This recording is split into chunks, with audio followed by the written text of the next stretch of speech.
오늘은 요한계시록 8번째 시간이 됩니다. 오늘은 20장부터 나가겠습니다.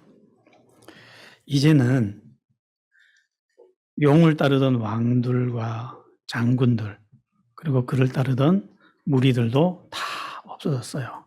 다 죽거나 그리고 지옥불에 던져졌습니다. 그리고 용이 하나님을 대적하려고 수천 년 동안 비밀리에 만들었던 대제국 바벨론도 이제는 완전히 멸망했어요. 이제 하나 남은 거는 용 하나만 남았어요. 그러니까 하늘에서 큰 천사가 내려와요. 이 용을 잡으러 내려오는데, 이 천사는 큰 그 무조갱이라는 그 감옥의 열쇠와 큰 사슬을 가지고 내려옵니다. 그 이 용을 잡아서 보니까 이 용이 누구냐 하고 봤더니, 그 우리 창세기에서 봤죠. 에덴 동산에서 아담과 하와를 유혹했던 그자인 거예요. 그때는 뱀이었는데 이자가 수천 년 역사 동안 얼마나 많은 인간들을 잡아먹었는지, 그리고 그 인간들을 자기에게 얼마나 많이 데려다가 부하로 삼았는지 용이 된 거예요, 이게. 지금 이 용을 공공연하게 따르는 사람들이 지금도 많아요.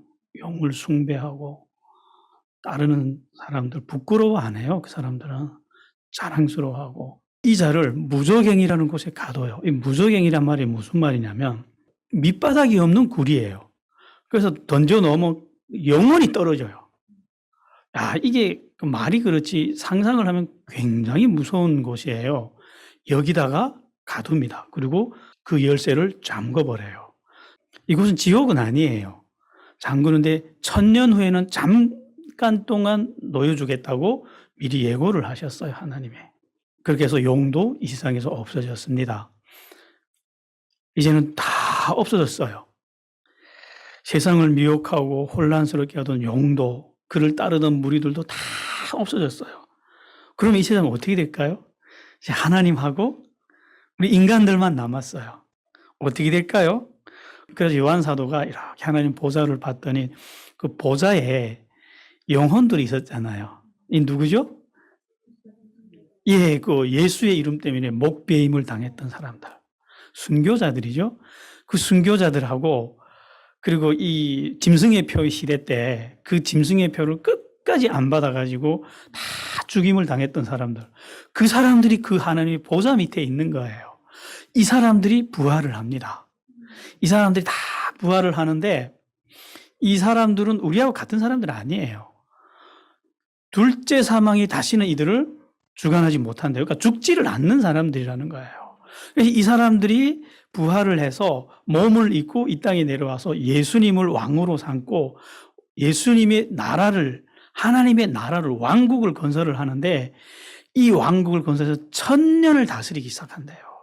아담이 이루지 못했던 나라, 하나님이 아브라함을 선택해서 만든 나라가 이스라엘이잖아요. 이 이스라엘이라는 나라를 통해서 이루고자 했던 하나님의 나라, 그 나라를 이 사람들을 통해서 이루어요. 예수님이 왕이 돼서 오셔서, 그리고 이 예수님을 따르는 이 순교자들이 이 땅에 와서 다 왕들이 되거든요. 그리고 이들에 의해서 1000년의 나라가 만들어지는데, 이곳에는 진짜 하나님의 뜻, 예수님의 뜻, 정의와 공의로 이 나라를 다스립니다. 그런 아름다운 나라가 이 땅에 임해요. 그러니까 그 나라는 얼마나 살기 좋을까요? 그런데 이 사람들은 아담과 하와가 달라요. 아담과 하와는 하나님부터 태초에 정말 아름다운 세상을 물려받았잖아요. 그런데 그들은 유혹을, 시험을 통과하지 못한 사람들이었어요. 그러니까 뱀이 오니까 그 시험에 넘어졌죠. 그런데 이 사람들은 지금 이 땅에 사는 동안 목숨까지 던지면서 하나님의 뜻에 충실했기 때문에 다시는 어떤 것이 와서 유혹을 하면 넘어질까요? 안 넘어지는 거죠. 그러니까 이 나라는 정말 튼튼하겠죠. 그렇게 해서 1000년 동안 이 나라가 지속이 됩니다. 그래서 이 부분을 보고 천년왕국이라 그래요. 천년왕국이 와요. 이 1000년이 다 지나가니까 이 무저갱에 갇혔던 용이 다시 풀려나요. 하나님이 용을 왜 또 풀어줄까요? 그냥 영원히 없애버렸으면 좋겠는데 이 용이 무적에게서 나오는 바람에 천년의 평화가 깨집니다. 그리고 마귀가 이 세상 또 돌아다니면서 또 유혹을 하기 시작해요. 그런데 그러면 인간들의 입장에서 한번 생각을 해봅시다. 인간들은 이제 예수님이 다스리는 나라도 경험을 했어요. 천년을 경험했어요. 그리고 마귀가 다스리는 나라도 수천 년을 경험했어요. 그러면 이제는 어떤 세상이 좋은지 이제는 우리가 이론이 아니고 몸으로 경험을 했으면 우리 다 알아요. 그러면 용이 다시 나타나서 유혹을 하면 유혹에 넘어갈까요? 안 갈까요? 안 갈 것 같죠? 야, 또 넘어간대요. 구름 같은 사람들이 또 일어난대요. 다 이 용에게 미혹이 돼가지고 이 용을 우두머리로 해가지고 수많은 백성들이 일어나서 이 하나님 나라를 공격하기 시작한대요. 20장 8, 9절에 이런 말씀이 나와요. 나와서 땅의 사방 백성 곧 곡과 마곡을 미혹하고 모아 싸움을 붙이리니 그 수가 바다의 모래 같으니라. 헬 수 없는 사람들이 숫자가 또 나타나요. 그들이 지면에 널리 퍼져 성도들의 진가 사랑하는 성을 두루매 하늘에서 불이 내려와 그들을 태워버리고 라는 말씀이 나와요. 지금 우리는 아마겟돈 전쟁을 봤죠. 그건 아마겟돈 전쟁은 유대인을 이스라엘을 상대했던 마지막 전쟁이라면 이 곡과 마곡의 전쟁이 인류의 마지막 전쟁이 돼요.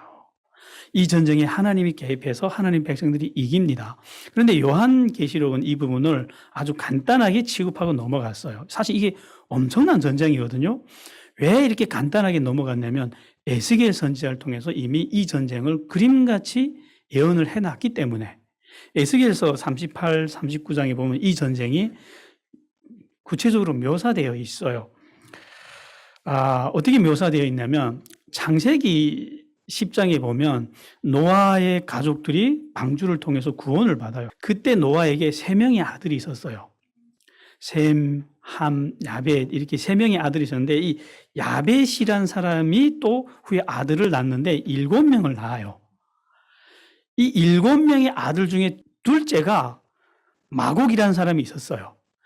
근데 이 족속들은 그 하나님한테 축복을 받아서 그냥 모든 아들들이 다 민족을 이룰 정도로 굉장히 번성을 해버려요. 순식간에 민족이 되는데 이 마곡은 북쪽으로 올라가서 큰 땅을 차지한다고 해요.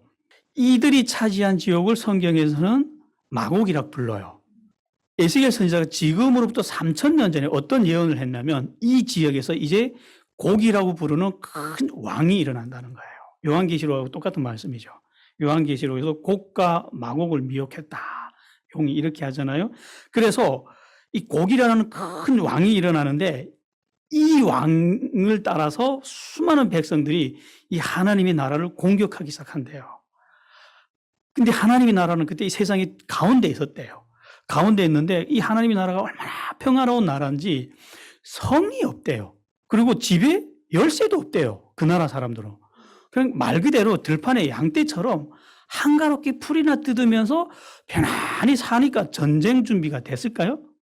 전쟁이라는 건 전혀 모르고 이제 영이 없는 세상에 무슨 전쟁이 있었겠어요. 그러니까 그냥 편안히 사는데 이 사람들은 완전한 갑옷을 입고 큰 방패, 작은 방패를 가지고 투구를 가지고 이 중앙에 있는 하나님 나라를 향해서 미친 듯이 달려온대요.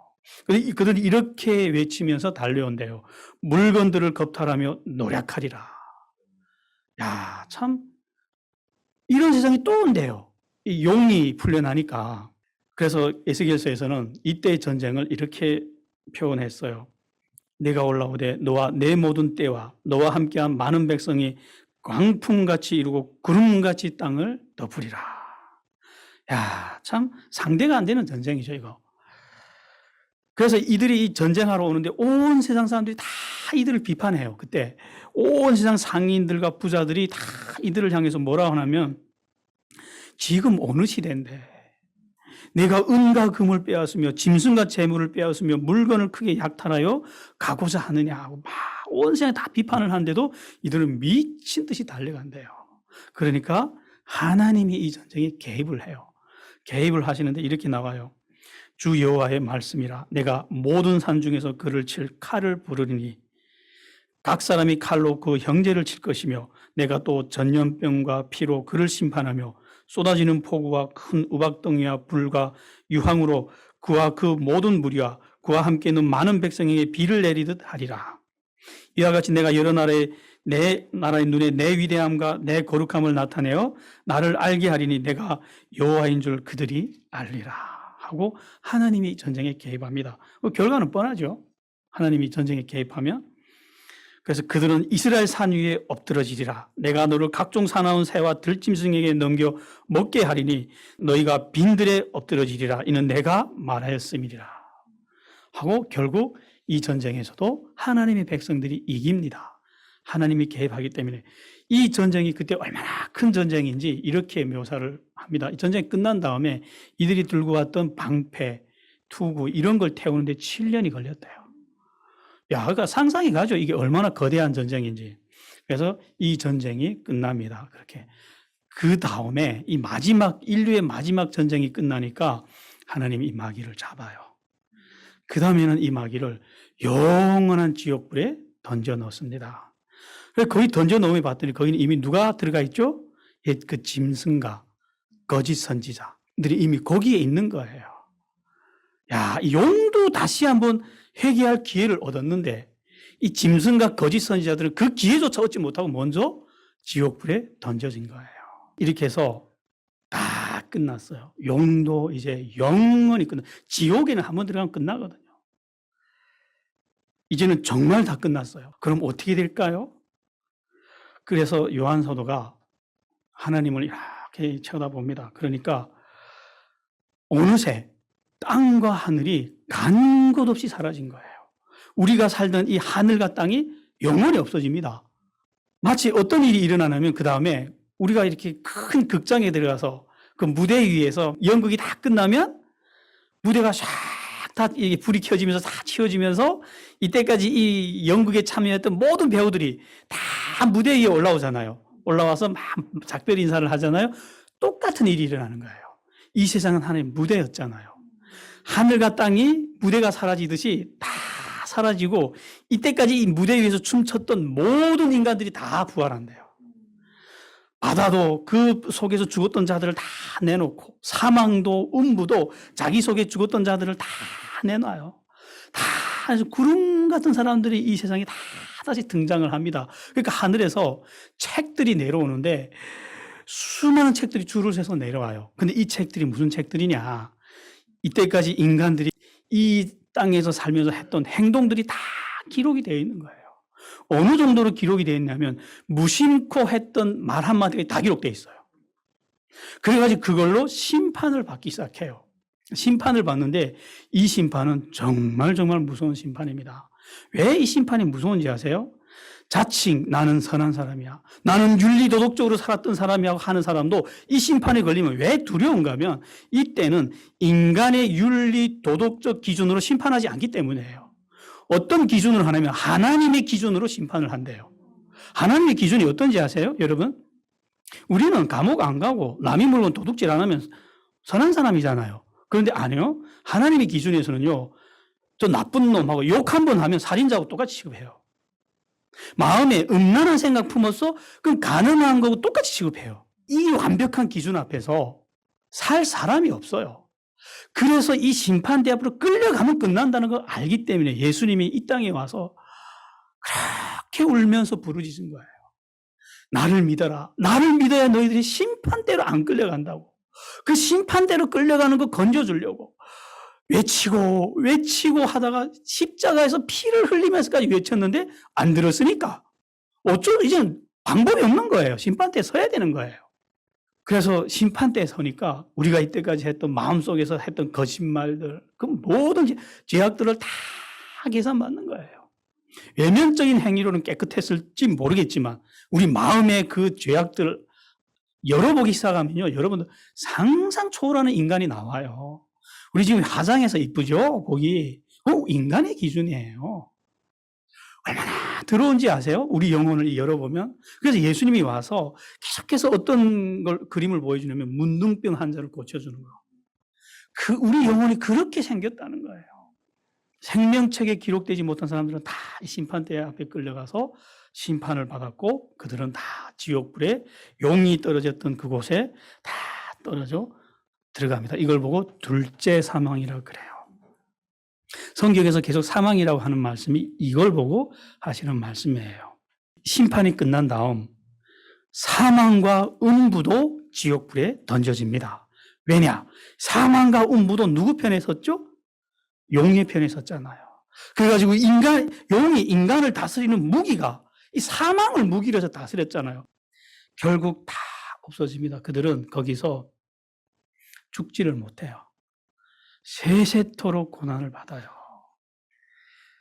이것이 인간의 결론입니다. 이 세상의 결론이에요. 그래서 우리는 선택을 해야 돼요.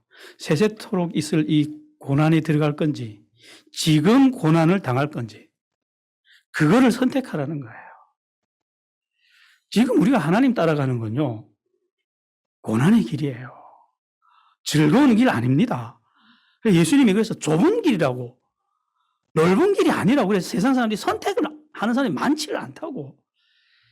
21장 넘어갈게요.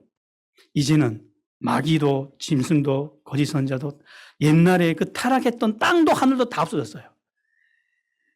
이제는 하나님하고 하나님 백성들밖에 안 남았어요. 그러니까 하나님이 완전히 새로운 하늘과 새 땅을 만들어내십니다. 단 한 번도 죄악에 오염되지 않은 땅, 그 땅을 만들어서 다시 우리에게 펼쳐주시는데 얼마나 아름다울까요? 우리는 자꾸 본 게 이 세상 하나밖에 없으니까 이 세상 가지고 비교를 하는데, 그럼 이 세상 가지고 제가 이렇게 한번 비교를 해봤어요. 궁금해가지고 얼마나 좋을까 하고. 우리가 만든 세상을 하나님이 며칠 동안 만들었다고요? 7일 동안 만들었어요? 야, 100개 다 나오네. 3일도 나오네. 6일 동안 만들었죠. 근데 6일 동안 만든 세상도 우리 눈앞에 없어요. 이건 거의 노아 홍수 때 대부분 파괴된 세상이에요. 원본품이 아니에요, 이거. 그런데도 이 정도로 아름답습니다. 여러분들이 하나님 만든 자연을 보면, 야, 아름답다는 느낌 안 드세요? 경이롭잖아요. 근데 6날 동안 만들었다가 뭉개진 세상도 이 정도인데, 그 세상은 하나님 몇 년 만드신지 아세요, 혹시? 예수님이 떠날 때 이렇게 말씀했어요. 요한복음 14장 3절에 힌트가 여기 있어요. 내가 가서 내가 가는 건 너희들한테 좋은 일이야. 너희들이 집 만들어 가. 내가 집 다 만들면 다시 올게. 했는데 아직 안 왔어요. 그럼 지금까지도 몇 년을 만드셨다고요? 2000년 동안 만드신 세상이에요. 야, 상상이 갈까요? 우리 인간의 상상으로는요, 그런 세상이 우리를 기다리고 있대요. 지금 겪는 고난이 고난 아니죠, 그러면. 그 세상을 보여주면서 그 세상에 대해서 인간의 언어로 표현할 수 있을까요? 불가능합니다. 그래서 이렇게 기록해요. 천사 중 하나가 요한사도에게 이렇게 말해줍니다. 이리 와서 내가 신부 곧 어린 양의 아내를 내게 보이리라.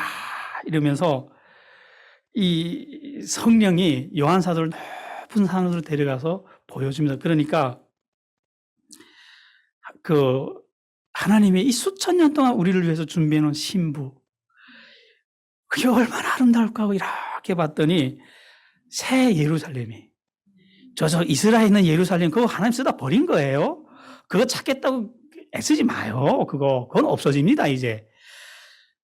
새 예루살렘이 하늘에서 내려오더래요. 근데 너무 아름다우니까 표현을 못해서 이렇게 기록했어요. 또 내가 보매 거룩한 성 새 예루살렘이 하늘에서부터 하나님께로부터 하늘에서 내려오니 그 준비한 것이 신부가 남편을 위하여 단장한 것 같더라. 인간의 인생의 가장 아름다운 순간이 신부가 결혼식 날 신랑 앞에 나오는 그때잖아요. 그렇게 아름다운 새 예루살렘이 내려오더래요. 그래서 이 예루살렘을 이 땅에 내려보내 주시면서 하나님이 이렇게 말씀하십니다. 보라, 하나님의 장막이 사람들과 함께 있음에 하나님이 그들과 함께 계시리니 그들은 하나님의 백성이 되고 하나님은 친히 그들과 함께 계셔서 그 모든 눈물을 그 눈에서 닦아주시니 다시는 사망이 없고 애통하는 것이나 곡하는 것이나 아픈 것이 다시 있지 아니하리니 처음 것들이 다 지나갔음이라라. 야, 좋죠? 보좌에 앉으신 이가 이르시되 보라 내가 만물을 새롭게 하였노라. 이런 세상을 누가 봤냐면 우리한테 이렇게 말씀합니다. 또 내게 말씀하시되 이루었도다 나는 알파와 오메가요 처음과 마지막이라. 다 이루신 다음에 하시는 하나님의 말씀이에요. 봐 이게 나야. 나는 시작도 내가 했고 끝도 내가 했고 이런 세상 만들어준 것도 나야. 나는 이 모든 것이야. 이러면서 내가 생명수 샘물을 목마른 자에게 값없이 주리니 이기는 자는 이것들을 상속으로 받으리라. 나는 그의 하나님이 되고 그는 내 아들이 되리라. 값없이 주시겠대요. 이 엄청난 거를. 야, 정말 너무 놀라서 믿을 수가 없죠. 이거는 너무 커서. 이게 우리의 소망입니다, 여러분들. 아무리 어려운 일이 와도요. 이 새 예루살렘, 새 하늘과 새 땅을 바라보면 우리는 이길 수 있어요. 조금만 참으면 돼요. 우리 인생 이제 길어봐야 40-50년 안 남았어요. 40-50년 동안 잠자는 시간 빼면 몇 년 남았는지 아세요? 네. 20년 동안 노는 시간 빼면 헛짓 하는 시간 다 빼면 5년만 참으세요. 5년만 참아요. 그거 참으면 이 뒤에서 이런 게 기다려요. 야, 기다릴만 하죠. 참을만 하죠. 이걸 보여주려고 하나님이 아들을 죽이면서까지 우리에게 이 성경을 기록해 주신 거예요. 그래서 요한사도가 궁금하잖아요. 이 새 예루살렘이 내려와서 들어가 봐야 되잖아요. 그 안으로 들어가 봤어요. 그 안에 아름다운 문, 보석으로 된 그 문 이렇게 들어가 봤더니 역시 유대인이더라고요. 제일 먼저 들어가서 무엇부터 찾는지 아세요? 성전이 어디 있나? 없어, 성전이. 성전이 없는 거예요. 웬일이지? 하고 이렇게 봤더니 하나님과 어린 양 자체가 성전이에요. 근데 그 안에 해야 달도 없고 빛도 없대요. 근데 하나들이 봤더니 하나님이 빛 그 자체니까 빛이 이렇게 충만한데 왕들이 다 그 빛을 따라서 그 문 안으로 성 안으로 들어갑니다. 오직 누구만 들어가느냐? 생명책에 기록된 사람들만. 착각하지 마요. 교회 다닌 사람은 아닙니다. 교회 다닌 사람들이 들어가는 거 아니에요. 누구라고요? 생명책에 기록된 자들만 들어갑니다. 그리고 22장 넘어갈게요. 그래서 이게 들어가서 막 그 구경인데 하나님의 보좌에서 강물이 이렇게 흘러내려오는데 그 강 좌우로 가로수 같은 나무들이 쫙 서 있는데 이 나무들이 다 생명나무 열매래요. 이 나무가 어디 있었던 거냐면 에덴 동산에 아담이 그 죄악으로 잃어버렸던 그 나무가 이 새 예루살렘 안에 뾰족히 있는데 달마다 열매를 맺더래요. 그리고 그 잎사귀들은 만국을 치료하기 위해서 이렇게 있는 치료제래요. 늙었다가도 가서 그거 먹으면 다시 소생하는 거예요, 사람들이. 그리고 그 다음에 이렇게 봤더니 어린 양이 계시는데 그 어린 양의 종들이 어린 양께 이렇게 수종 들면서 세세토록 사는데 그게 너무 아름다워서 봤더니 그 종들이 이마에 어린 양의 이름이 다 기록이 되어 있더래요. 야, 왜 우리에게 이마에 그 짐승의 표를 받지 말라 했는지 이해가 되죠. 이건 모든 것을 다 본 요한 사도에게 하나님이 이렇게 말씀하십니다. 보라, 내가 속히 오리니 이 두루마리의 예언의 말씀을 지키는 자는 복이 있으리라. 그러면서 이렇게 말씀해줘요. 임봉하지 마라. 이 책을 임봉하지 마라. 만민이 보게 줘라. 그래서 불의를 행하는 자는 다 그래 불의를 행하게 하고 더러운 자는 그대로 더럽게 냅두고 의로운 자는 그대로 의를 행하고 거룩한 자는 다 거룩하게 해라. 이 책이 그 힘을 가지고 있다는 거죠. 보라 내가 속히 오리라. 와서 각 사람이 그들이 행한 대로 갚아주리라. 우리 같이 읽어볼까요? 특별히 요한사도를 통해서 우리에게 주시는 말씀이에요. 22장 16, 17절 우리 같이 읽어볼까요?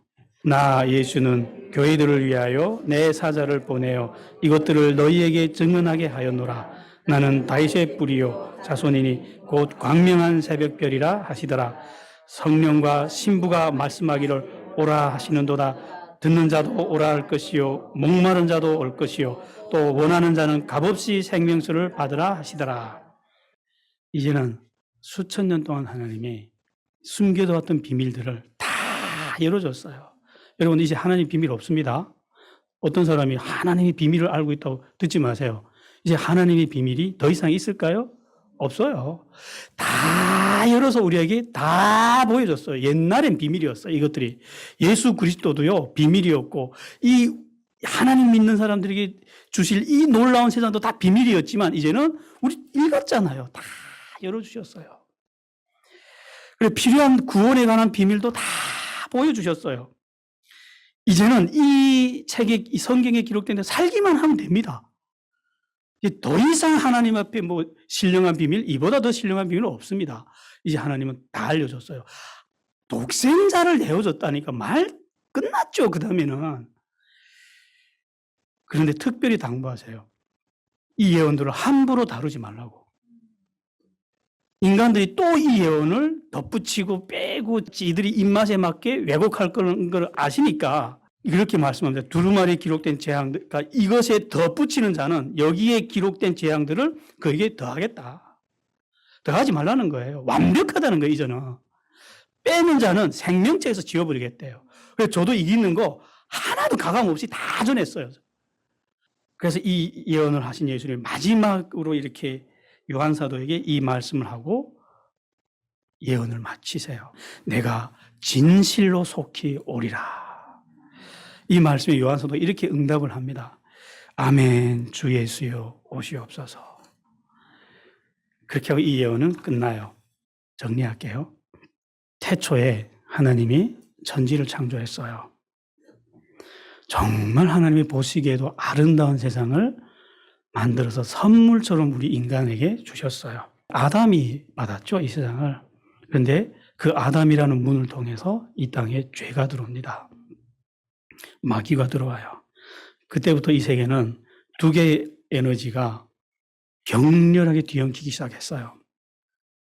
빛과 어두움이 혼란스럽게 뒤엉키는 인간의 역사가 시작됐습니다.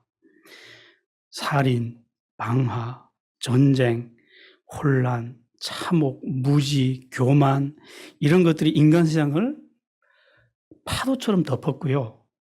그러나 그 속에는 사랑, 기쁨, 겸손, 충성, 인내 이런 빛들도 충만했어요. 이 두 개의 에너지가 이 세상을 막 뒤엉키는데 대혼란의 세상이에요. 세상은 혼돈 그 자체입니다. 그런데 하나님은 이 혼돈을 허락하셨다는 거예요. 이 끔찍한 혼란과 혼돈을 수천 년을 지속하셨다는 거예요. 왜 그랬을까 하고 성경을 통해서 가만히 봤더니 그 혼돈의 역사 속에서 하나님의 뜻을 조금씩 이루어가는 거예요. 그래서 그 하나님의 뜻이 뭔가 해서 봤더니 그 속에서 뭔가가 분명하게 갈라지는 거예요. 마치 키 위에 있는 알곡과 쭉정이가 그 혼돈 속에서 서로 이렇게 갈라져 가는 것처럼 이 세상 역사 속에서 빛의 자녀들과 어둠의 자녀들이 분명하게 갈라지더라는 거예요. 혼란이 크면 클수록 더 분명하게 갈라지더라는 거예요. 영원한 알곡과 영원한 쭉정이들이 영원한 빛과 어둠이 다 이렇게 갈라지고 알곡은 알곡대로 쭉정이는 쭉정이대로 다 갈라진 다음에 이 세상은 끝을 맞이했어요. 뭐가 남았느냐? 분명한 갈라짐이 남았어요. 완벽히 갈라진 두 세상이 남았어요. 고통의 세상과 큰 영원한 기쁨의 세상이 남았어요. 이렇게 또 다른 영혼이 시작이 됐습니다. 이 세상을 위해서 하나님이 만드신 세상 속에 인간들 속에서 진짜 영원한 기쁨을 맛볼 자격이 있는 자들과 그렇지 못한 자들을 영원히 갈라버린 세상이 여기입니다. 여러분 우리가 사는 이 세상은 이거 세트장이에요. 무대입니다. 여기서 갈라지는 곳이에요. 여러분들 그래서 죄는 그 자체가 벌이래요. 그래서 이런 세상을 만들어 주시려고 하나님이 그토록 오랫동안 수천 년 동안 눈물 흘리면서 인간들 우리를 향해서 외치고 또 외쳤던 거예요. 돌아오라, 돌아오라. 이것이 주 예수의 은혜입니다. 이 은혜를 받고 싶은가요? 우리 마지막 구절 같이 읽고 마칩시다. 계시록 22장 21절. 다 같이 시작. 주 예수의 은혜가 모든 자들에게 있을지어다. 아멘. 기도할게요. 하나님, 아들의 생명을 바쳐서 하나님은 이 책을 기록해서 우리에게 주었습니다. 우리가 이 책을 읽겠습니다. 배우겠습니다. 그래서 이 책을 가지고 우리의 한 생을 살겠습니다. 하나님, 우리가 이 영원한 나라로 들어가게 하여 주시옵소서. 예수님 이름으로 기도했습니다.